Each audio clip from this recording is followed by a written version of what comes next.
Hey, John here with Terminal Goblin Games, and this is going to be a devlog for a arcade game that I made over the weekend to kind of get a finished game under my belt. I've been developing games for about 3 to 4 months now, and I'm finally getting to a point where I'm comfortable with Godot and all of that sort of thing. Alright, so let's go over the concept.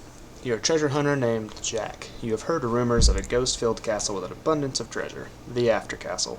The goal is to survive nights and get a higher score via more treasure and more ghost kills. And these nights are represented by a timer at the top of the screen.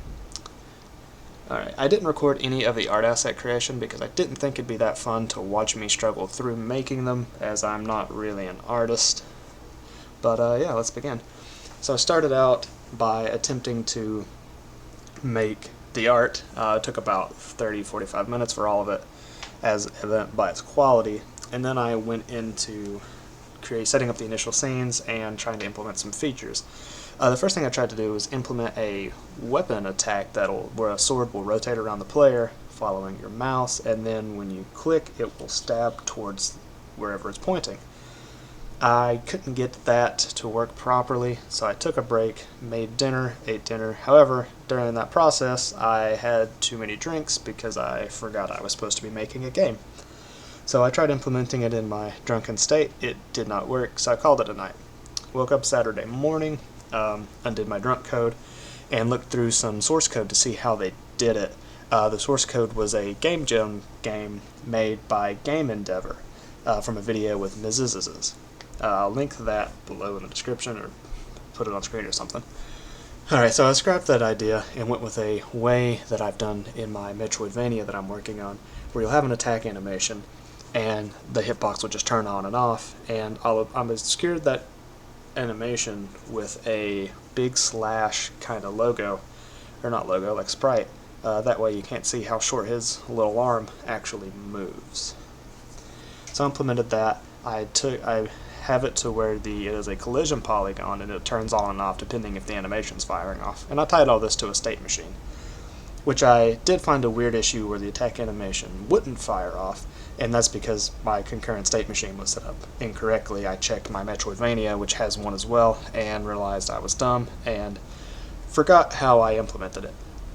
Throughout the whole thing, I did reference a lot of different effects that I had and stuff that I'd done before in other games that I've tried to make. Reusing code is awesome, lets you be very lazy. Alright, so now that I have that done, I implemented a barrel that could break and spawn goblets. It wasn't calling the hit function correctly or the hit signal rather, in the barrel. I eventually fixed that. It was very weird. Next is our ghost. I did a little walking animation in Godot. And I eventually had to go back into Aesprite and make a hit animation to make it feel a little bit better. But we got that fixed, and it takes hits and it doles out hits. Alright, so now that I have everything able to die and kill and, add to your score, I went on to figure out what I actually wanted to do. I started out doing 5 minutes per level, but the game wasn't fun to play for 5 minutes straight, so I lowered that down to 60. And I did the UI with just various labels and such, and I found the timer was giving me milliseconds, which is kind of ugly, but we can finish that up if we have time. Alright, at this point in time I decided to take a break and let's throw a chicken in the oven to roast. The brine, however, linked all over my stove because I had it sitting in a brine on my stove. So I lost about 20 minutes cleaning up chicken juice. That was fun. Why'd I try to do 2 things I've never done before in one day? I don't know. Guess I'm an optimist. Alright, after making all the animations and stuff and taking another break to eat, time to make the ghost follow our player. And I just took some code from my shooter game that I abandoned due to the vast amount of spaghetti, since it's the first game I ever tried making. Edited a little bit to work in this kind of top-down style instead of platformer style, and got it all working. Alright, now we need to figure out how we're going to put things on the map. I didn't want to hand place it because that would be extremely boring and it wouldn't scale very well.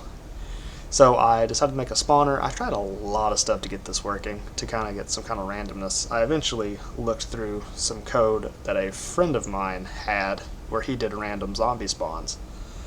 I looked through that and saw how he did it, implemented it into our game here.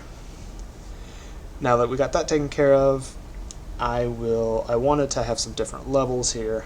That way it's not just the same one over and over. So I made 2 more levels, threw them together, and that was about it. I came across a weird issue with my spawning. It would just spawn too much crap. Like it would just keep spitting it out and out. So I just limited the amount of children the scene can have.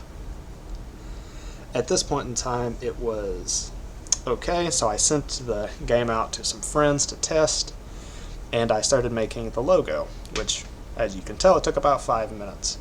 Once they got all of the feedback, lowering the screen shake and all of that, changing the color of the floors that they blended into the walls, per my graphic designer friend, and we now have a game. It's, it's fun. I am proud. I like it. If you want to play it, I'll link the source in the description, as I plan on open sourcing all of my games, even ones I plan on selling. I'm just not going to include the art assets in that. Whether or not the art assets are going to be worth money is another question. But yeah, I don't really know what all people want out of a game dev channel. I'm not really experienced enough in Godot to do tutorials on it. I've programmed other things, just not games. But, just to let me know what kind of content you'd want to see. Have a good one. See ya.